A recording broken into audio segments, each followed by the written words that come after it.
I'm very pleased to welcome Matthew Horsley, our buyer for England, who will be giving Brad Greatrix, the winemaker of Nyetimber, a much better and thorough introduction. But until then, enjoy and welcome Matthew. Good evening, everybody. Thank you, Catherine. My name is Matthew. If you don't know me, I'm the buyer for England as well as Greece and Hungary. And I'm absolutely delighted to have Brad on this evening. I've wanted to get him on to do a Zoom for ages since I took over buying England since the start of last year, because he's an absolute font of knowledge. And being winemaker along with his wife Sherry, it's incredible to talk to someone who's a real pioneer for English wine, and Nyetimber are really pretty much the originals and do some wonderful stuff. But thankfully, we've got an amazing reason to do a Zoom this evening, which, as hopefully you've all seen, we released our Wine Champions offer last week. For those that don't know, I'll give a very quick intro to Wine Champions. Basically, me and the other buyers get together once a year and taste roughly 1,000 wines from across our range, totally blind. And we score the wines, and the wines that reach a certain level of scores, over 70% of available marks, are named Wine Champions. So it's a great way for members to find out what is drinking the best from our range at the moment. And Nyetimber were pretty much the winners of the entire tastings, because they didn't just have one, but had 3 winners. And we're going to be tasting, well, technically all of them this evening, because the winners were the 2013 Blanc de Blanc and the 2009 Classic Cuvée in both standard 75 CL and in Magnum. We tasted them both, and they both won, which is unbelievable. And so we're delighted to have Brad here, who's going to be talking a little bit about Nyetimber, about his role, and then going into these 2 wines in particular. But if you do have questions about any of the others, do put them in the comments, and let us know what you're drinking, most importantly, because it's a hot day and we all need refreshment. And so that's enough from me. Brad, please, it's a pleasure. Take it away. Thank you. Thank you so much, Matthew, and hello to everyone. My name is Brad Greatrix, one of the winemakers at Nyetimber, and absolutely delighted to be here tonight and connecting with you and tasting some wines. First of all, we have a great relationship with the Wine Society, and I think it's probably overdue that we have such an occasion like this, but also to celebrate the results of the Champions tasting. I found out at the same time as the release came out, and absolutely thrilled. So an extra reason to toast tonight. The point, or the title of this series is Meet the Winemaker. So I thought that I would go into a little bit more detail tonight about me and also my wife, Sherry Spriggs, who is the head winemaker at Nyetimber, and sort of what makes us tick and how we approach the wines as a slightly different tact compared to if you've heard me introduce Nyetimber before. But by all means, nothing is off limits in terms of questions. So if there's anything that you wanted to know about the wines, about the vineyards, etc., I'm reasonably competent on Nyetimber, a little bit credible on English sparkling wine and traditional method sparkling wine. If you have questions about topics beyond that, well, lucky dip, but you're welcome to try. Anyways, to lay a bit of a foundation, first of all, I wanted to introduce Nyetimber. Actually, if I go back a step, I'm going to be tasting the 3 wines tonight that were successful in the Champions tasting. So I have the Blanc de Blanc 2013, and then our Classic Cuvée 2009 in bottle and in Magnum. If you are tasting along with me tonight, or you have a glass of one of the other Nyetimber products or something else altogether, by all means, pour it now and sip away. Don't wait for any instruction from me. I guess that's probably clear, but just in case, it's a hot evening. We all deserve some refreshment, as Catherine and Matthew both mentioned. A couple of pictures, photos, just to set the scene here. This is Nyetimber. Nyetimber, the wine, takes its name after Nyetimber, the estate, and that's what we're seeing here on the screen. Although we don't know exactly when it came to be known as Nyetimber, it has been as such for nearly 1,000 years, because it was referenced in the Doomsday Book of 1086. Back then, it was Nyetimbraha, but for nearly 1,000 years at least, the estate has existed in written history. When I'm talking tonight about Nyetimber or things that we're doing, things that we're up to, I'm going to be saying we quite often. That's not the royal we, that's we as in this group of people usually. So on the right is my wife, Sherry Spriggs. She's the head winemaker at Nyetimber. And in the center, Eric Karima, the owner and CEO of Nyetimber, and really the visionary driving force, as passionate about English sparkling wine, and I would say wine even in general, as anybody that you'll meet. So for all the things that Nyetimber has accomplished, that man in the middle there is responsible in driving all of us on. Sets the bar always just a little bit out of reach to keep us striving for better and better. And what the three of us have in common is a belief that the south of England is the most exciting place in the world to be making traditional methods sparkling wines, and that's why we're all smiling in that photo, standing in the middle of in the middle of one of our vineyards at the Manor Estate. Quick plug for Sherry, because she's not on here tonight, so I can praise her a little bit extra. In 2018, Sherry was the winner of the Sparkling Winemaker of the Year at the International Wine Challenge. And that's the first time in the history of that competition that award had been given to a sparkling winemaker from outside of France or outside of Champagne. And also the first time it had been given to a woman. And that's 3 years ago now. And she's always going to be the first, but she remains also the only. At Nyetimber, we focus on traditional method sparkling wines and the three grapes that you can see on the screen. So sort of the three most notable grapes for trad method sparkling: Pinot Noir, Pinot Meunier, and Chardonnay. A crucial point for us is the fact that we own all of our vineyards. So 100% of Nyetimber's wine production comes from vineyards that we own, and that's a crucial part of our quality story, and that's going to come up several times as I'm speaking tonight. We have 11 sites in total across 3 counties. So we have vineyards in West Sussex, where we started, but also in Hampshire and in Kent. And the total area that we have under vine now is 350 hectares. Last year, we harvested from 260 of those. So there's a small part that's still yet to come into production. And all planted on very specific with very specific criteria in mind. Zooming in a little bit on those 3 counties of Hampshire, West Sussex, and Kent, you can see the approximate locations of our sites. We have 2 in Hampshire, 6 in West Sussex, and 3 in Kent.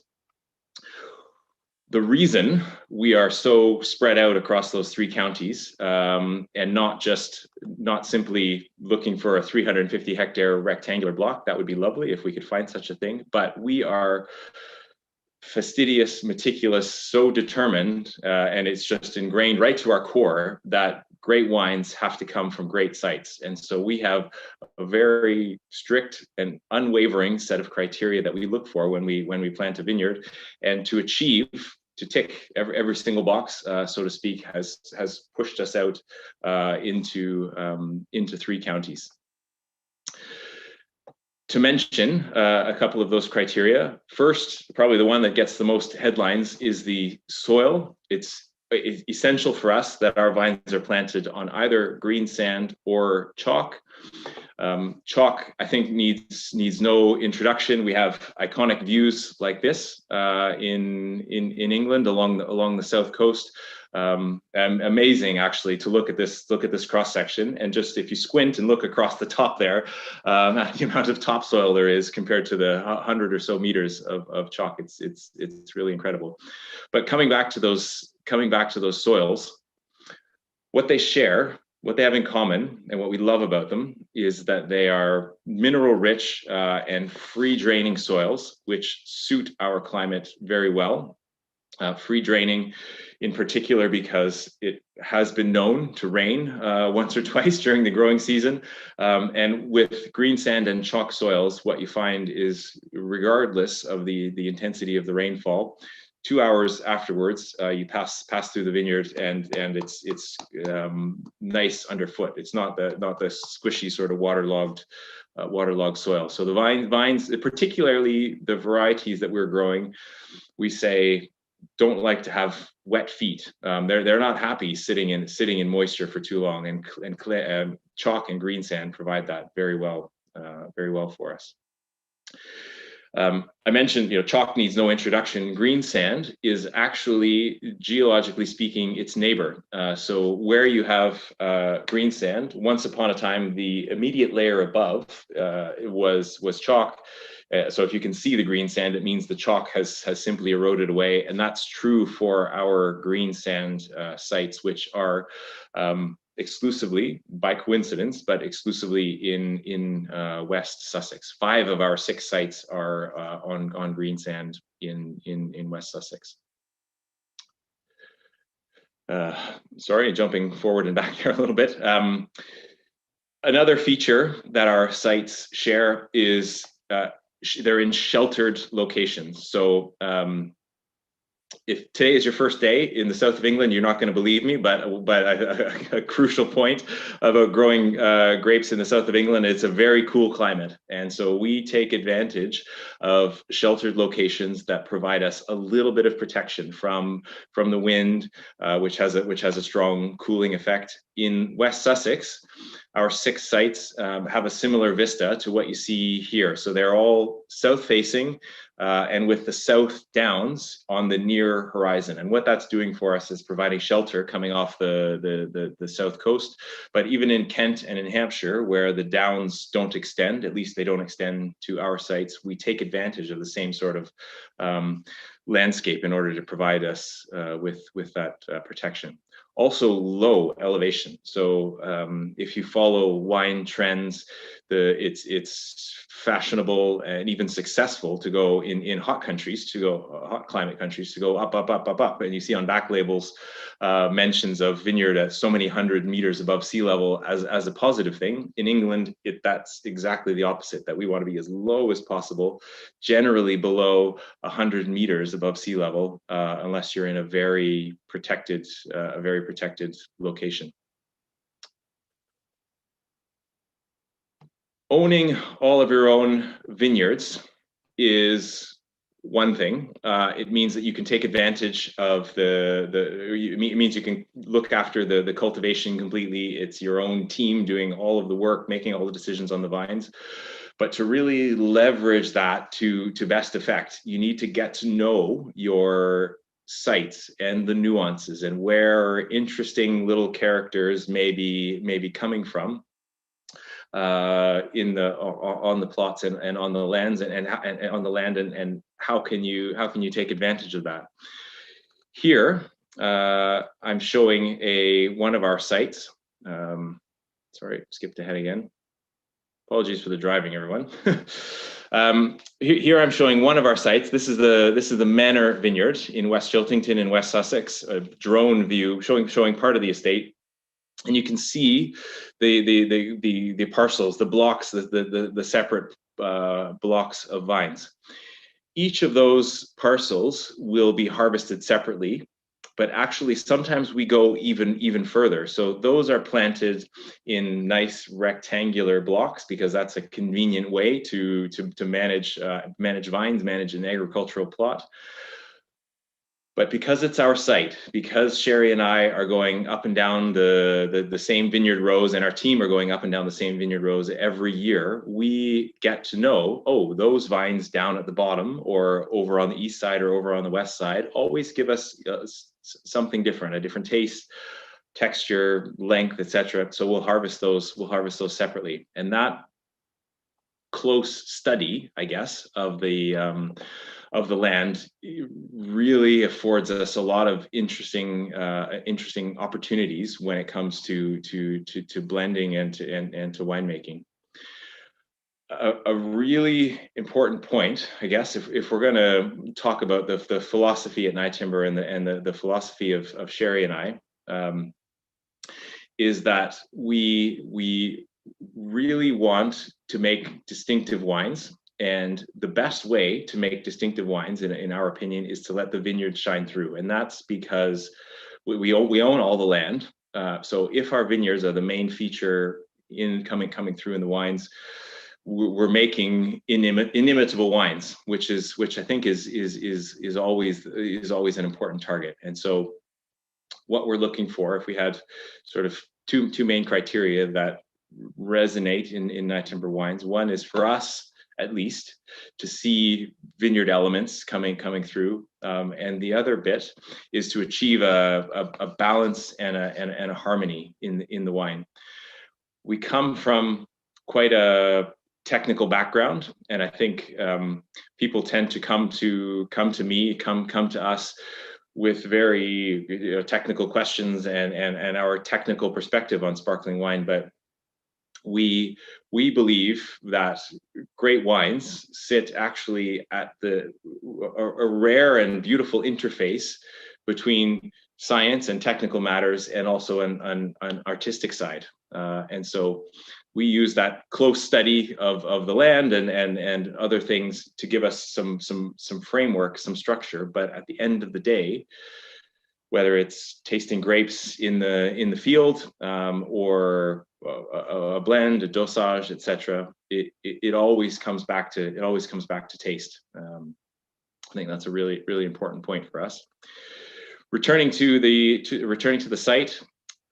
So now we're going to look at a map. So this is the same vineyard now in map form. I couldn't show you all of it from the drone, but here you can see again by the different shades represent variety. So there's 3 different shades there for Chardonnay, Pinot Noir, and Pinot Meunier, and all the little lines and blocks and lines within blocks represent sub parcels that we'll harvest.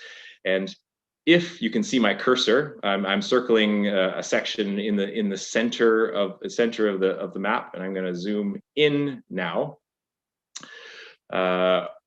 Here, this is going to be, I promise it's not a 3-year-old drawing. I'm just doing my best with my mouse. This little section here, this is 3 rows of Pinot Noir that we have identified as producing a distinctive flavor and texture of Pinot Noir, and so we harvest those separately. So even with 350 hectares of vines to look after and to harvest and to turn into wine, down to 3 rows is interesting for us at Nyetimber.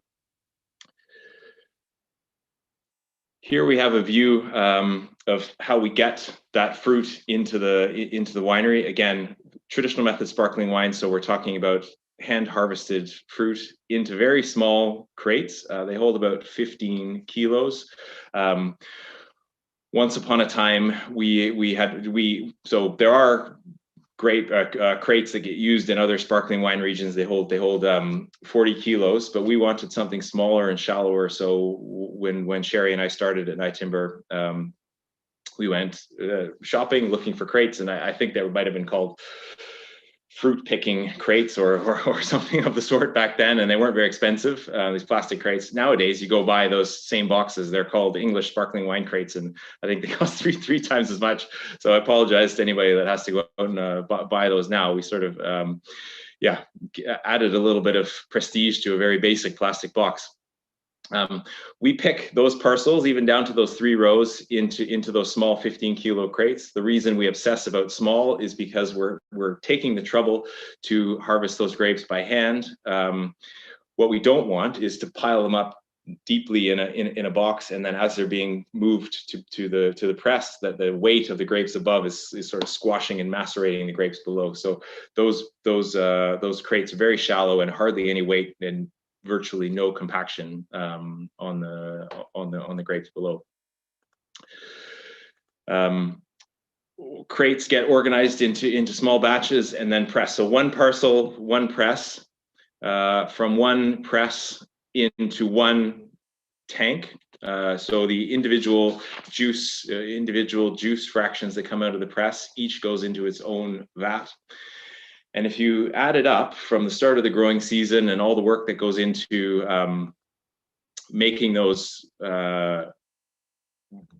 identifying those parcels, managing those parcels, harvesting them separately, turning them into their own wine. It creates a lot of work for us, but what it affords us is an amazing opportunity when it comes time to blending, and that's because we have this diverse palette of wines from which to draw when we're putting together our blends. So classic cuvee, signature blend of Nyetimber, all three of our varieties, and we work very hard when we're blending the classic cuvee because it's the main wine that we produce. It's the wine that does the job of first impressions for us most of the time. So classic cuvee has to be right, has to be good before we consider any of the rest of the range. I'm actually just realizing I've got some examples over my shoulder there.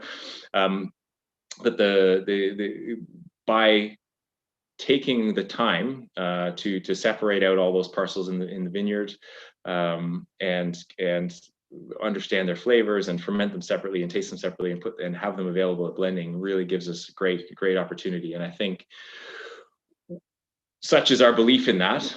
Such as our belief in the importance of site, that we're spread out across these 11 these 11 properties, that we go further, I think, than anyone that I can think of. I'm sure there are examples that push as far as we do. But if you're hearing my words and thinking, oh yeah, gosh, I hear that from a lot of winemakers, show the vineyard and then harvest separately, blah blah blah blah.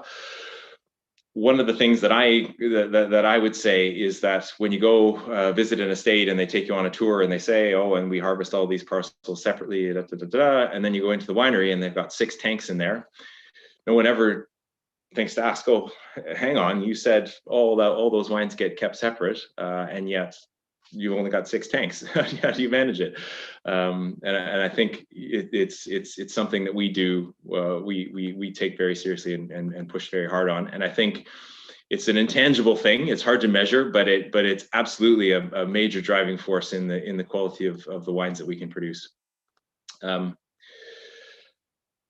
I love this quote, and I think so. It's Alberto Antonini, Italian winemaker, that I first heard say this.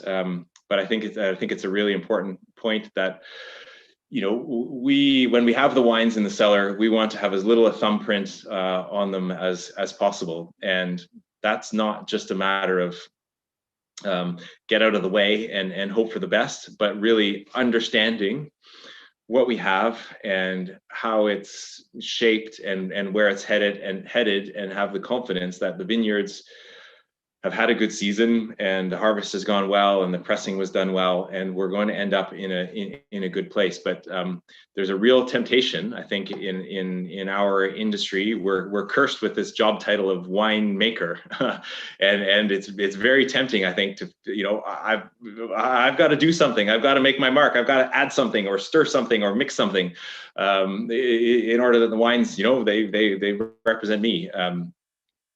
We take the opposite approach, and that's not to say we sit with our hands, in our pockets, counting down the clock until we can start blending.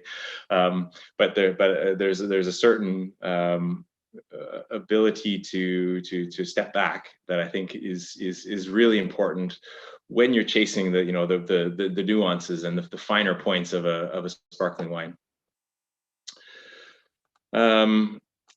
Okay. Continuing on this theme of us wanting the wines to the vineyards to show through and kind of giving the wine what it needs and and no more than that. Sherry and I were among the first to really zoom in and take advantage of the difference between on lees aging and on point aging. On lees aging is the position in which the bottles are laid after they've been after bottling. Immediately after bottling, they go through fermentation and an aging period lying on their side. And then classically, if you're familiar with sparkling wine production, when you're ready to disgorge the wines, you riddle them, so move them into the vertical position like you see on the right, and then remove the sediment, and on we go. I'm not going to be talking about those riddling and disgorging processes. By all means, ask questions if you have any. But For now, I just want to say that the wines age differently, whether they're sitting horizontally with that large surface area of yeast or vertically. And a common misunderstanding, a misconception with sparkling wine and lees time is that longer is always better. That's absolutely not true. It's not that the wine is great one day, and if you go too far, it falls off a cliff. But there's definitely a gradual period where more time on lees, the wine's getting better. There's a plateau, and then if you push beyond that, the wine starts to decline. It starts to dry out a little bit. And you can manage that. You can arrest the lees development at a certain point by managing this, the time that you move the wine to on point, as we say, or in the riddled state. I'm going to show a live version of this a little bit later when we get onto the tasting. But we declare for all the wines, if you've got a bottle of Nyetimber in front of you, unless it's a very old vintage from the 90s, if you turn the bottle around to the back, bottom left corner, there's a lot code. And on our website, I'll show you how to do this shortly, but you can input the lot code, and for your exact bottle, all these details will be revealed. So the blend, if it's a multi-vintage, so Catherine's having the multi-vintage this evening. If she put her bottle in, she would have that. The vintages that are included in the blend. I'm having 2009 Classic Cuvée, so it's a single vintage. And then if you look closely at the bottom there, exactly the date that it was bottled, exactly the date it was riddled. So that's the time when we stopped the lees development, and then when the bottle was disgorged. This is a screen capture of a Classic Cuvée multi-vintage. It's not one that I've got here tonight, but just to give you an idea. So I'll show you how that works a little bit later. Next example, sticking with the theme, this sort of essential part for us, that the wine, you see the wine in as pure state as possible by the time it gets to you. One of the key steps, one of the key decisions that we took is hiding kind of in plain sight. If you have a look at our bottles, you'll notice it's a dark amber glass. I mean, they look black, but to get a close-up look or strongly backlit, you'll see that it's amber in color, dark amber in color. Besides providing a beautiful backdrop for labels, I think the bottles are very attractive. They also do a really important job of protecting the wine against its number one nemesis, which is light. Light is incredibly harmful for wine, particularly white wines, rosé wines, and even most of all to sparkling wines. Light is the enemy. I've got here a graph. This is the extent of my super technical bit. So if you don't want to see any graphs, have a sip of wine and rejoin in 30 seconds. I promise it'll all be over by then. But we have the transmission, so the amount of light that 3 different glass colors allow to pass through, and the wavelengths that of light. Clear glass, clear bottles, we've all seen those. Sparkling rosé is a culprit.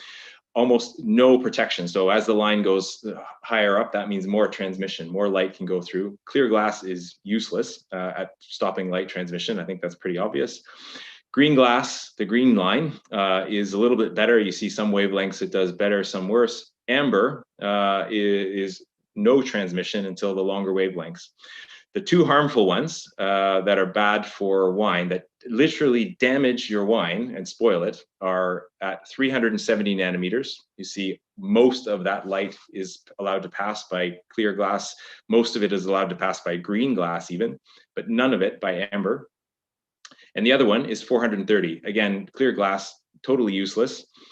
Green, a little bit better, but amber, total protection. And so what that allows us to do is get you the wine in the best, most representative possible condition. Because light, if you're not familiar with it, every exposure to light, particularly sunlight, even if it's 10 seconds once a day for a month, that is the same as a long one single long exposure. The wine remembers every contact with sunlight, and it's harmed. final point before we get on to the tasting is the corks. If you've opened a bottle of Nyetimber, you've got one of these. So these are unused corks. If you've not seen one before, it's been in a bottle of wine. They form a perfect cylinder apart from a taper at the top.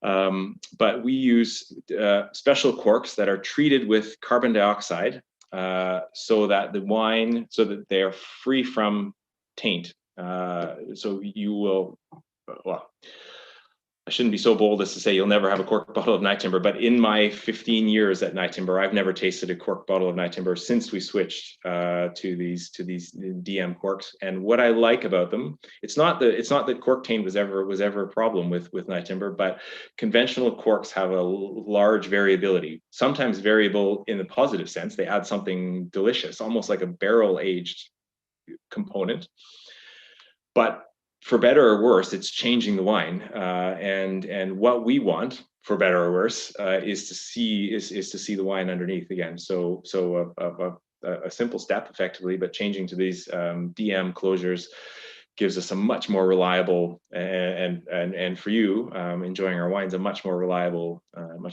experience. Okay, that brings me to the end of the presentation portion. I don't know whether, Matthew, are you going to rejoin me at this point for the tasting? Yes, I am. Yeah. Brad, that was amazing. I've got so many questions, but I'm really trying to hold myself back. But I'm delighted you brought up the lot number code on the back, because yes, yeah. I think that is fascinating, and I'm such a geek with that sort of thing that as soon as I get my bottle of Nyetimber, I'm on the website straight away learning exactly about it. And one of my main questions was going to be about, you put the riddling date on there, and I wanted you to tell people why. And I think you've done that already brilliantly. So I think you suggested that we try the Blanc de Blanc first. Am I right? Yes, yeah. So, ordinary circumstances, I would taste Classic Cuvée before Blanc de Blanc, but because we've got two bottles or two formats of Classic Cuvée, we'll probably do some back and forth comparisons. So we can finish with that and start with the Blanc de Blanc. I do have a slide here just with some basic technical information that I can share about the wine. So, it's the wine that did well in the Champions tasting was our 2013 vintage. We make Blanc de Blanc as a vintage wine, so always from a single year, always 100% Chardonnay. Historically, Nyetimber production was always sort of 50-50, Classic Cuvée and Blanc de Blanc. It was Eric Karima when he took over Nyetimber in 2006. And Sherry and I joined him about 10 months after he bought the company, 11 months after he bought the company, that he realized our Blanc de Blanc is something special. Chardonnay is something special in our vineyards, and we need to be doing more with it, elevating it a bit. So we stopped making it every year, and only when it really shines and where the Chardonnay can really stand on its own as the Blanc de Blanc. So we have a 2013 vintage. The previous one was 2010. As it turns out, we're coming up on a decent stretch of BB vintages, so there'll be a 14 following on very, very shortly. I think September or so we'll be releasing that. But in the meantime, now with a couple of years of post-disgorgement aging, I think the 2013 is just showing so well. Would you mind putting up the technical sheet again for the 2013 Blanc de Blanc, please? I think a few people are asking for it. Yeah, I totally agree. I've been looking back at when the kind of history of the relationship between the Wine Society and Nyetimber started, and I think the first wine that we bought from Nyetimber was the 1998 Classic Cuvée, which I believe is actually 100% Chardonnay. And so we had a Blanc de Blanc that year and a blend, but the 98 Classic is one of the wines of the 90s for sure. Well, 98 as well, one of our vintages of the 90s, I would say, the Classic and the Blanc de Blanc. Oh, there we go. Very successful. Big Classic particular, a big trophy winner. Brilliant. Yeah, I think we've had the 2013 in stock now for 3 or 4 years, I think. Perhaps you know better when it was actually released. I think it probably might show here, but the amount that it's improved, but at the same time, it hasn't gone anywhere, if that makes sense. Yeah. I think it's testament to how well English sparkling wine ages. Could you say a little bit about what you think English sparkling wine in terms of ageability is capable of? I think I think it's such an important topic, because Nyetimber's been around for a long time. I think in the UK, certainly English sparkling wine is very well accepted, but internationally it's a different story. And I think it's still quite unknown. But I think to be taken seriously as a really world-class wine region, you have to be producing age-worthy wines. You have to be producing wines that collectors can have in their cellars for 20 years and pull out and be amazed by. Mm-hmm. And I think our best bet for those sort of wines is going to be the Blanc de Blanc in England, because the Chardonnay just ages so well. I mean, it's a bit of a familiar pattern that I noticed, that we put years of lees aging into the wine, and then post disgorgement aging before we release it. But still, it may be 3, or in the case of BB, 6 months post disgorgement aging. But we release a new vintage, and a really common reaction, we'll see if this comes true for the 14 as well, but a really common reaction is, oh yeah, I know that's nice, but I kind of prefer the one that came before. And then as it starts to build up that time under cork, and it starts to soften and fatten up and just relax a little bit, then people start to get really, the most excited about the wine, just as the last, few cases are heading out the door, and we're moving on to the next vintage. Yeah, I think was at the Wine Society, we're one of the very few merchants to give people drink dates for the wines. And I've said this until 2030, and I think that's conservative, to be honest. I think it could probably go longer. Yeah, I think about my first impressions at Nyetimber. So when Sherry and I started in 2007, one of the first things you do is pull out all the collection of wines, the library of wines, and just taste through. And so still have those notes, that sort of first impression tasting that we did with Eric, and thinking, oh yeah, these have X years, this has a few more years, a few less years. We're wrong on all of them. They all went way past what we thought, just because things age so gracefully with English sparkling wine, which I'm sure connects to the acidity a little bit, but also just that delicacy to the wine. What makes great sparkling wine is subtle and elegant flavors when the wine is young, so that as it ages, it builds and builds and builds in that richness and complexity, rather than starting with something strongly flavored and a little bit broad shouldered. That can be appealing when it's young, but more likely to tip over as it ages. Yeah, absolutely. I discovered a bottle in our cellars, which I think was from the mid-90s, about 2 years ago. And I kind of took it to our now head of buying, Pierre, and we were like, oh, should we taste it? Should we see what it's like? And we were like, ugh. And it was sublime. It was unbelievable. And so, I think it's proof that English sparkling wine ages magnificently. In terms of just why I felt this stood out in the tasting, I think English, and I think you touched on it, which is a question, which was something I was going to ask you about, because you said that, what did you say? You said that you didn't want to leave your mark on the wine. You hate being called a winemaker because you don't want to taste your hands on it. You want to taste the wines. And I like to think that all the English sparkling wines I buy at the Wine Society, you can taste the grapes, because I like to have that purity, and you taste the fruit. Yeah. And I agree in that, if winemaking was a science, then everything would taste the same. If you're learning to do a recipe, then it all tastes the same. And I think with the Blanc de Blanc especially, there's just this amazing purity, and you taste the Chardonnay and this lovely crisp appley fruit and this wonderful structure that you get from English Chardonnay, and the lees and the post riddling aging just lends a little sidekick to it rather than overpowering it, which I think is perfect.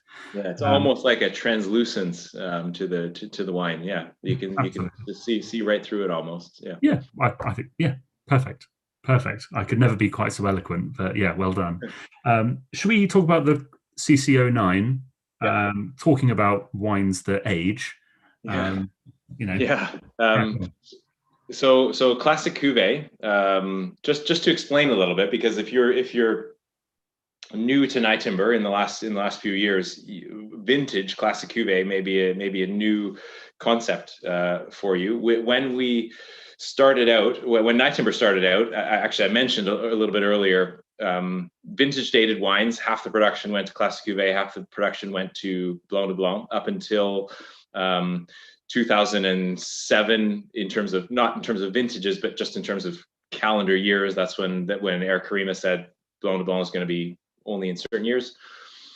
But one of our first conversations about wine with Sherry and I with Eric was that Classic Cuvée really ought to be a multi-vintage blend, because it does, as I said, it does the job of first impressions, and the classic model in sparkling wine is that your main blend wine has a certain consistency, and that's why there's so many non-vintages in Champagne, etc. And vintage dated wines in England are hard to achieve, impossible, I would say, to achieve a consistency. So 15 harvests for me, 15 totally different seasons. I don't know if I'll retire before I get I'll probably retire before I get a chance to say, this reminds me of, that year. But so we started a program almost right away of setting aside reserve wines, building up a collection of reserve wines to create a multi-vintage Classic Cuvée. But meanwhile, we carried on with his vintage dated wines, vintage dated Classic Cuvée, of which one of them is the 2009. We stopped after the 2010, but here, one of the great things about the vintage dated Classic Cuvée, you take away the fact that from one year to the next it jumps around in style, is you capture the season, in a bottle. And 2009 was just one of those amazing years for us in England. Amazingly, nothing really spectacular about it weather-wise. Funny enough, you look at the rainfall, the sunshine, the heat, it's all just sort of average, sitting right on the 10-year trailing average for England. So what it means is, to get wines like this, all we need is a typical English summer. It goes to show how well suited the climate here is for sparkling wine. But this is a late release of the vintage dated Classic Cuvée, and a special treat. And I mean, it's been so successful for us. I didn't know about that it was in the Champions tasting, and I'm absolutely thrilled. Here it is as a 12-year-old, doing so well. But it's been perennially successful for us, and I just think such a gem to have in the cellar. Yeah, I mean, it won Wine Champs, and the offer went out, I think, on Tuesday last week. By Thursday last week, I was phoning up asking for more because we'd already sold out. And so, yeah, thankfully, we have managed to get more, and so there is more on the website for people that want it, and there are still magnums available. So, just to reiterate, this wine won in both 75cl and magnums, totally blind, which is.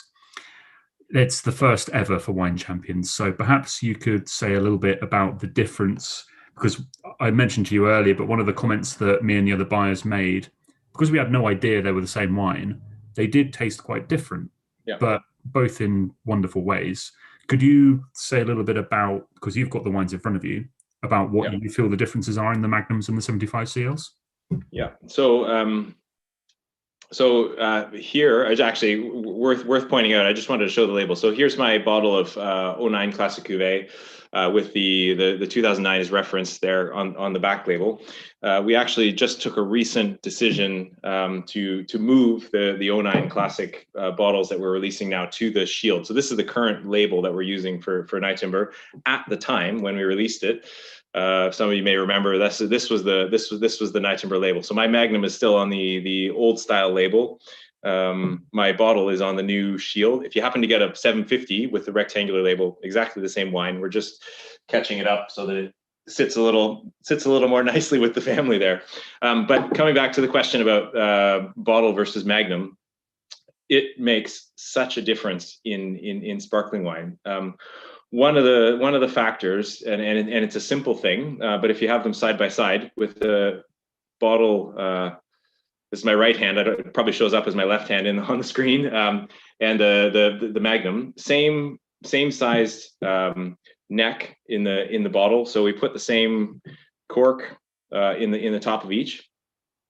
The this opening is where the wine interacts with its environment. So cork isn't a perfect seal. Air is passing, or oxygen is passing in all the time, very, very gradually, but nonetheless. So the pore size, the opening size, determines how much oxygen can pass through. And effectively in a magnum, for a fixed amount of oxygen, you've got twice as much wine to absorb that oxygen with. So the oxygenation, which drives aging, is just happening that much more slowly with magnums. And you can match them. So same lees time for bottle and magnum, and they'll progress differently from there. But what tends to happen, if you are trying to optimize your lees time, like I mentioned earlier, you can go further with the magnum because it's aging on lees more slowly, more gradually. You can build up more of that yeast contact before it comes time to disgorging. So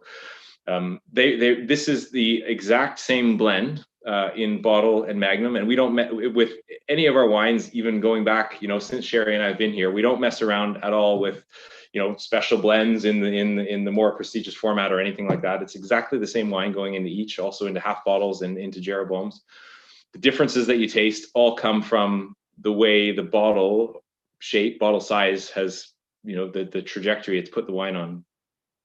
These ones have been disgorged at different times. So actually the bottle here, we're talking about a late release, 2016 for the 750 CL, and my Magnum is from 2015, actually. Amazing, because I think people forget that with traditional method sparkling wine, it's not just a bottle that you're drinking out of, it's a fermentation vessel as well, isn't it? And so it's hugely important, the size of the bottle. And very interestingly, someone's mentioned in the chat that they've got the half bottles.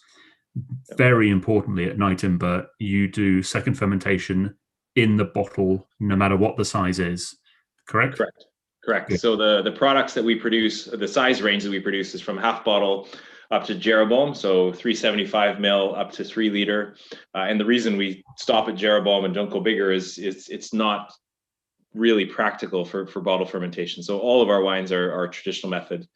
And we take the half bottles quite seriously. And they for a long time, they were sort of taboo, I think, I think for the reasons I mentioned, magnums are so attractive, but our hard work on halves is starting to pay off because we're having to hold on tightly that they don't get yanked out of the cellar too early. Yeah, I mean, we did our AGM a month ago, and we showcased the half bottles then, and yeah, they are just phenomenal. Like the wine inside them is so rich and opulent and wonderful because in Champagne it is pretty standard that anything that's not 75 CL or Magnum, you do secondary fermentation in a different vessel and then decant into the bottles. That's great. So it's great for Nyetimber to do that. I think, do I have any other questions? I think we might overrun a little bit because we've got loads of member questions. So Catherine, Tim, do you want to ask some of the member questions? Because I'm trying to think if I've got anything else, because Brad's done a brilliant job of covering everything. Yeah, it's been excellent. It's been so thorough. I think we've all been saying behind the scenes all the notes. Can I ask one question? Sorry. Go ahead. One question. We talk about riddling dates and when the wine comes off the lees. What changes do you feel happen? And you don't have to be too scientific, but that would be nice. Post disgorgement and in bottle, what's going on? What's the development from the wine from then on? Because this has been disgorged for 5 years now. Yeah. So almost there's sort of 3 phases for the wine's aging. You have the on lees aging, which is kind of like for me, I mean, it's all biological aging, but I think of it like a biological aging because of that interaction with the yeast. So you've got yeast both adding flavors directly, but also importantly, adding precursors. So things that don't create flavors right away, but will react with things in the wine to create flavor compounds. Then you riddle the wine. You effectively stop the lees development. So you stop that yeast. It's not stopped, but it's reduced substantially. And then you disgorge the wine, which is the act of removing the yeast, and you add a dosage. You go into phase 3 of aging. So, phase 2 is, it's not just a matter of stopping the yeast after riddling, but also then the wine just goes on a normal. It's a horrible term, but I think of it like, the chemical aging. Wine is aging like a still white wine would in bottle. It's going through its changes with the passing of time. Phase 3, post disgorgement. The change that you have is dosage is added. So you're adding some sugar to the wine, and sugar is one of the things that can react with the compounds that have been released from the yeast to create new flavors. The most classical example is Maillard flavors. So things that are flavors that are most often associated with baking. You need to make them happen quickly. You need very high heat, oven sort of temperature. But if you have the right ingredients, and enough time, they can happen at room temperature or cellar temperature. And so that's where things like, the pastry, the brioche, the toasty elements, those tend to come from the post-disgorgement aging. Lees aging tends to be, when you taste it, almost purely yeasty, if that makes sense, like, leavening bread, something like that. But then once you get into post-disgorgement aging, you're talking about baked bread and pastry and pie crust and things like that. It's the reaction with the amino acids pretty much in the wine, isn't it? And it gives that can give caramel flavor. So you use it a lot in like cooking meat, grilling meat. You get it as well. Also, yeah, exactly. I think. Yeah. Cool. Right, member questions. Sorry, I've had my go. I'll shut up now for a bit.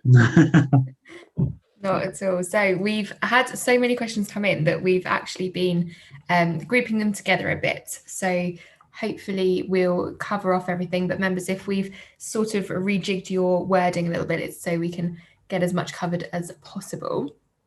So the first sort of question that we've been having from a few people is about the warm weather, particularly that we're experiencing at the moment.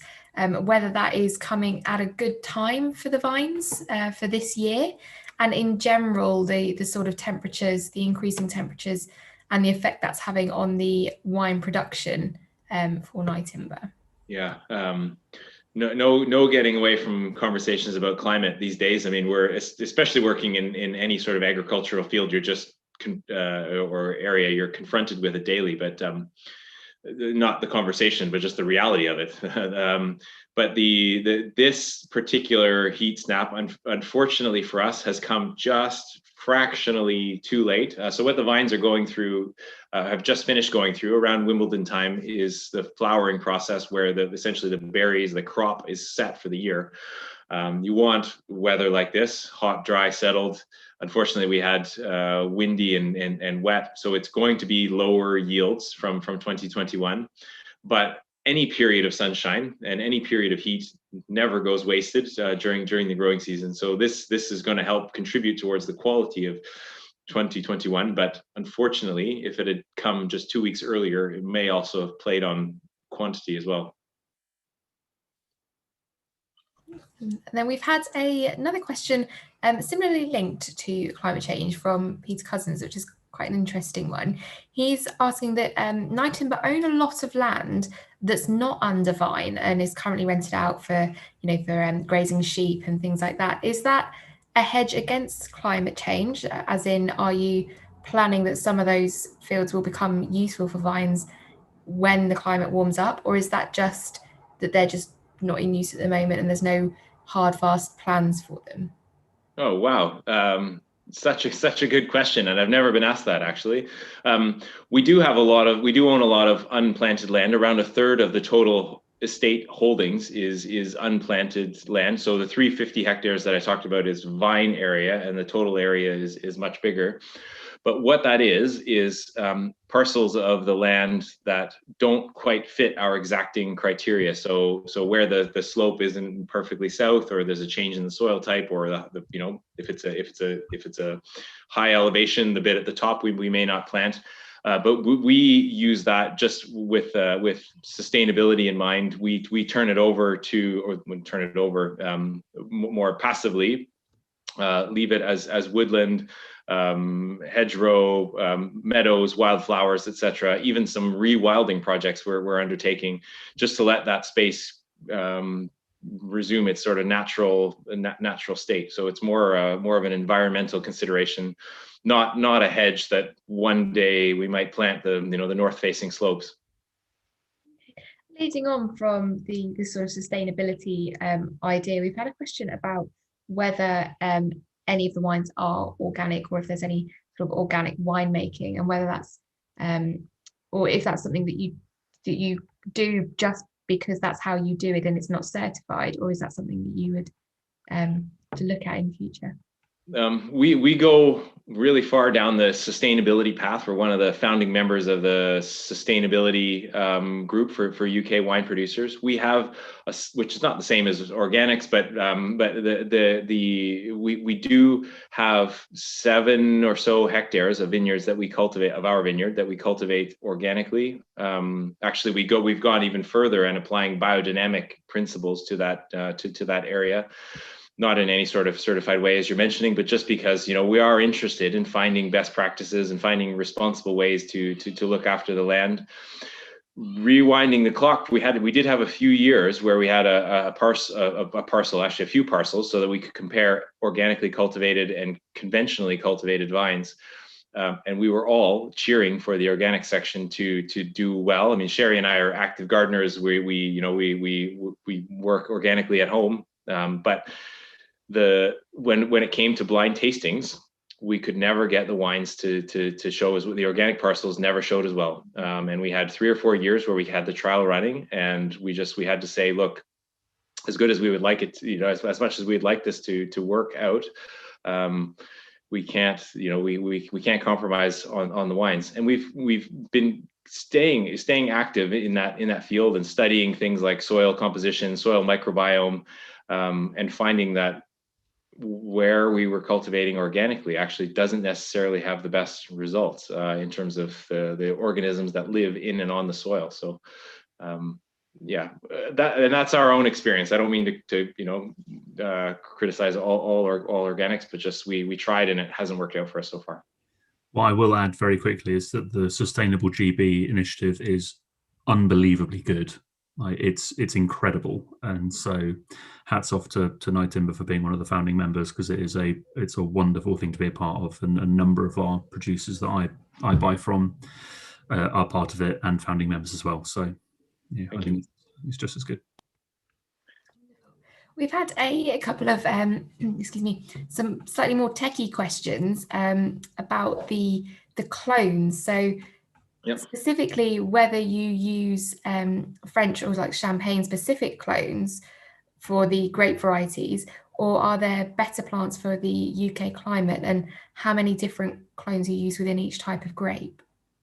Wow. So yes, we do use different clones. We tend to favor that style, the sort of Champagne style of clone, which is for those that aren't familiar, a clone is like a selection of a vine. So you could have 10 different Pinot Noir vines, and it's all Pinot Noir, but they exhibit different traits. And for still wine, clones get chosen that have characteristics that still wine producers like. So small berries and producing a lot of sugar and high tannin, and high skin to juice ratio, because you want that color in the case of Pinot Noir.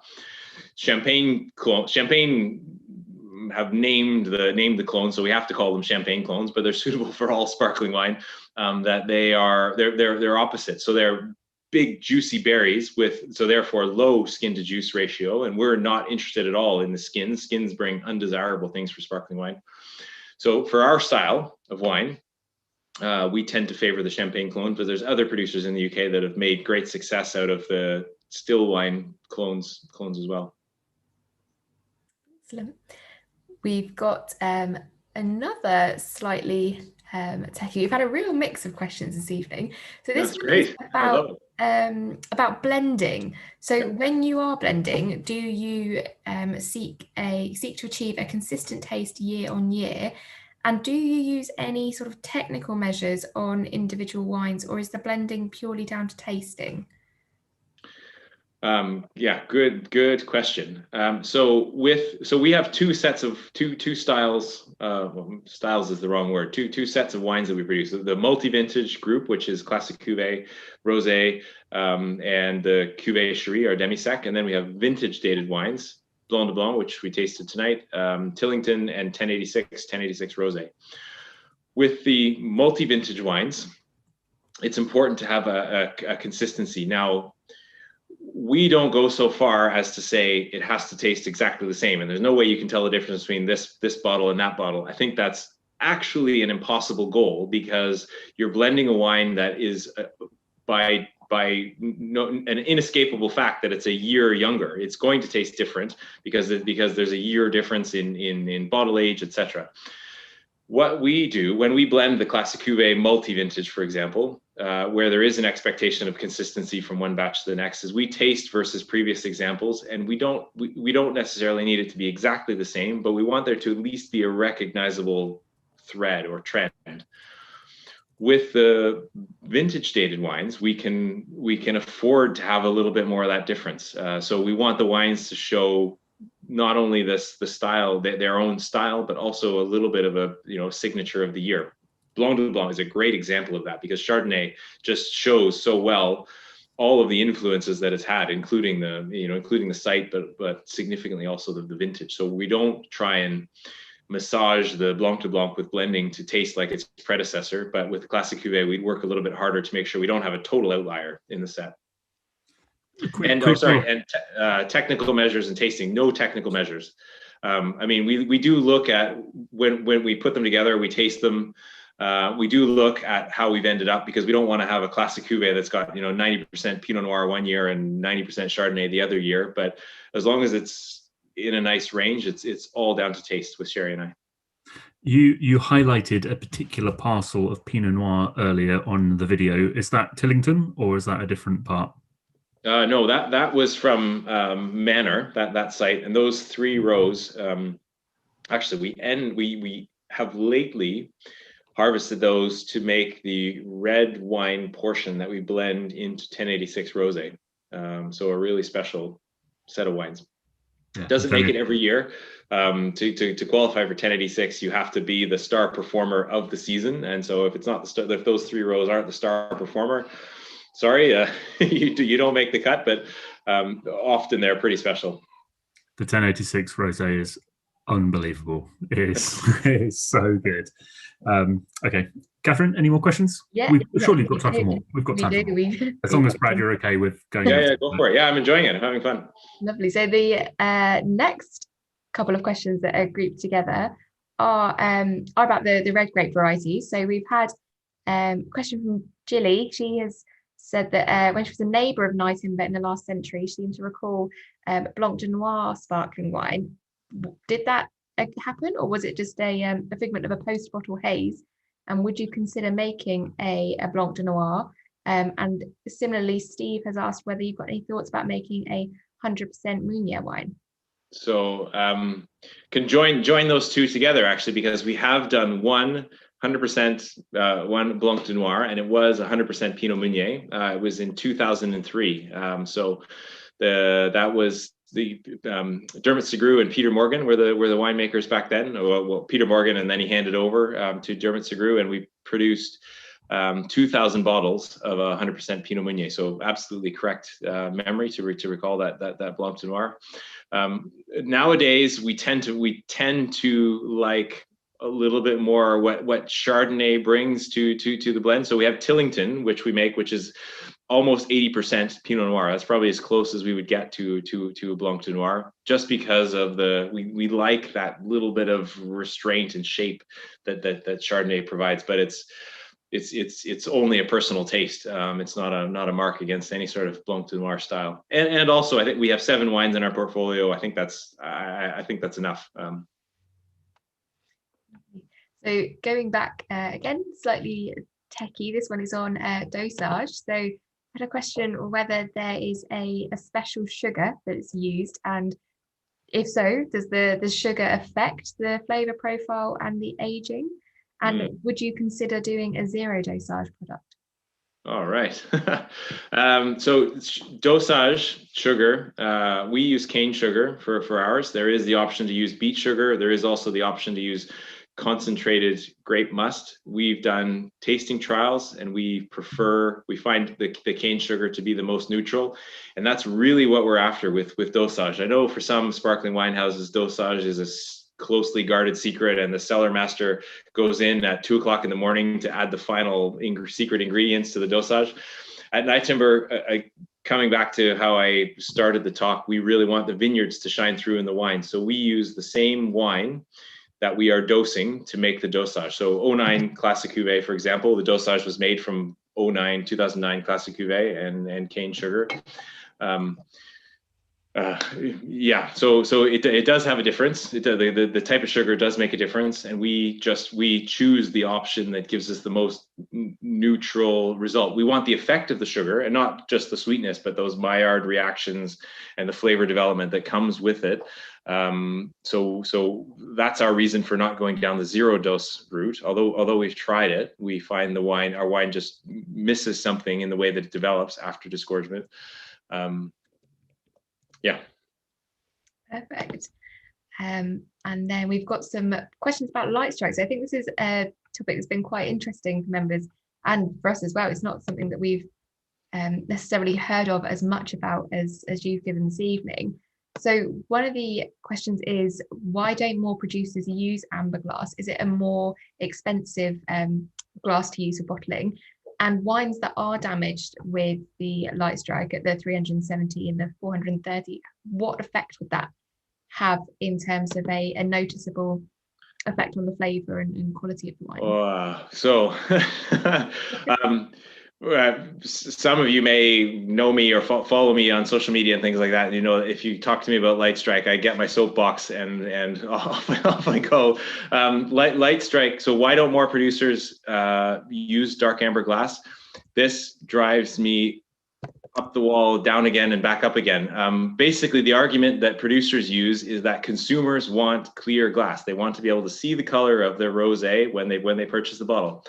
Fair enough. I don't begrudge anybody that makes that request. But I think what should come along with that from the producers is an educational component saying, here is your rosé in clear glass so you can see the beautiful color, but be careful, because even walking from the shop to your car, that bottle is going to be getting hit by sunlight and negatively affected. And so if you're going to use clear glass, because you say consumers want that, then I think you should take an educational burden on your shoulders and help them out.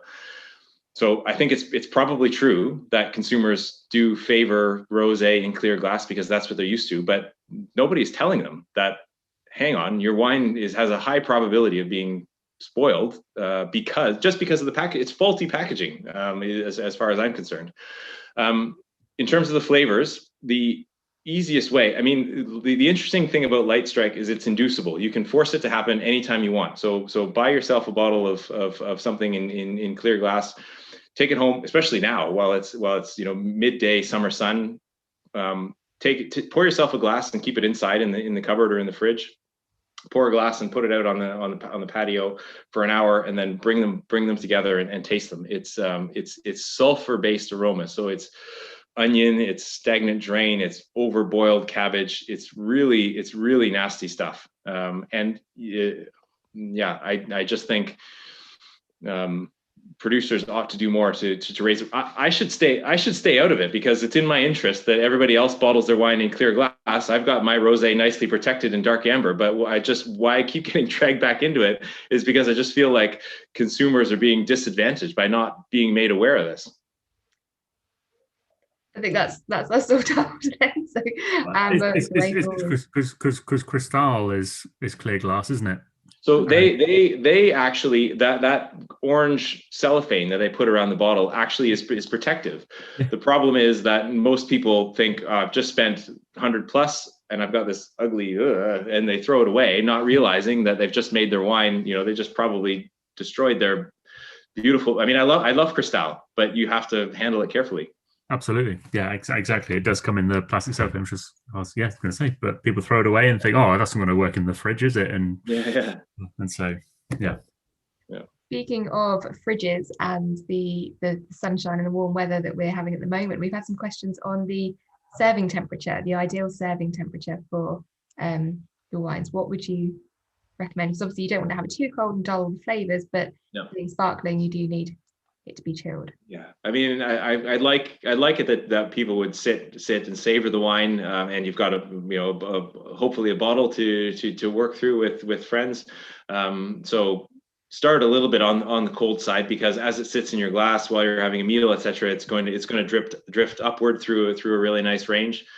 So I would say, take it out the fridge a little bit in advance, maybe somewhere in the 8, 9, 10 degree range, and let it drift up through into the low teens, where you'll really get those, more complex flavors coming through. But just personally, I mean, I never put a probe in my wine. It's just, if it's a little bit too cold, I warm it up. If it's a little bit too warm, I cool it down. Wonderful. So we're going to finish on a question now, or a bit of an amalgamated question from a few people. So obviously the finish for this year is a general idea of, have you got any thoughts on how it's looking or how you're hoping it to look, and then any general plans for the future for Nyetimber, anything that we can look forward to? So the season is sort of, this weather is sort of making up for, or we're playing catch up a little bit on the season. We had a late start to the year because of the cold spring. That can bring challenges if you don't get hot weather to follow it. But the great advantage for us in England is, it means late start means we skip the worst of the frost risk period.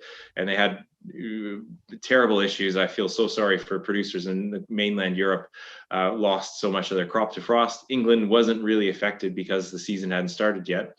What we need then is hot weather after that in order to catch up. We were as far behind as 15 to 18 days versus the long-term average in the early part of the year. That's actually pretty serious in terms of delay, because what makes the English climate so great for sparkling wine is how long it is, that we start early and we finish late. But it also means, if we're running behind, we sort of run out of road. If you haven't achieved the ripeness that you want by around October 10th, well, you've got 8 hours of daylight and daytime high of 12 degrees. So sorry, but ripening is over. And so running too late, too long in the season means, you run out of road.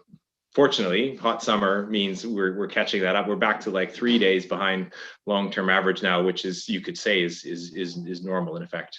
So that's good.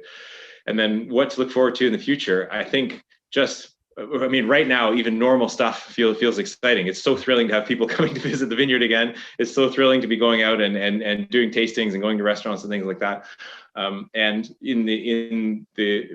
for English wine, I think a big next step for all of us is export. I think there's still a lot of hard work to do in the UK, but regular wine drinkers, or even people who aren't necessarily into wine but just enjoy wine at home, know about English sparkling wine now. That definitely wasn't the case in 2007, 2008, 2009, etc. It was a very niche product. Now it's, everyday wine drinkers who know about English sparkling wine. But as soon as you leave the borders of the UK, we're back to square one. Back to, walk into a restaurant to meet a sommelier, and they grow grapes in England. And so export is the next, and shouldn't be underestimated, because there's no patriotism overseas. It's the next big frontier for English wine. Perfect, thank you. So that is all of our questions there, and you touched on visiting. Obviously, members do take a look at the Nyetimber website in terms of seeing when their next open days are. And as the tastings team, we are hopefully very much looking forward to be able to come and arrange some events with you for next year, when we're able to be a little bit more free in our movements. But thank you so much, Brad and Matthew. Matthew, I'll let you finish on the event now. Yeah, unbelievable. I've learned so much. That's why I wanted to get Brad on, because I'm desperate to learn more, and he's a fascinating chap, and the wines are unbelievable. I've worked my way through probably far too much of 2 bottles, and so I've had a wonderful time. Brad, thank you so much. Thanks everybody for joining in. The 2 wines that we talked about today are all, they're both that and the Magnums are all available on the website at the moment. And yeah, any questions that haven't been answered, we'll try and answer them after the event, but please feel free to email the tastings team and we can answer any questions that you've got. And hopefully we'll get to see you at an event sometime in the future soon to, talk Nyetimber and drink some wine together, because that's what it's all about. So thank you very much, Brad. Thank you so much. It's brilliant. My pleasure. Good night, everyone. Thank you. No, everyone. Thank you.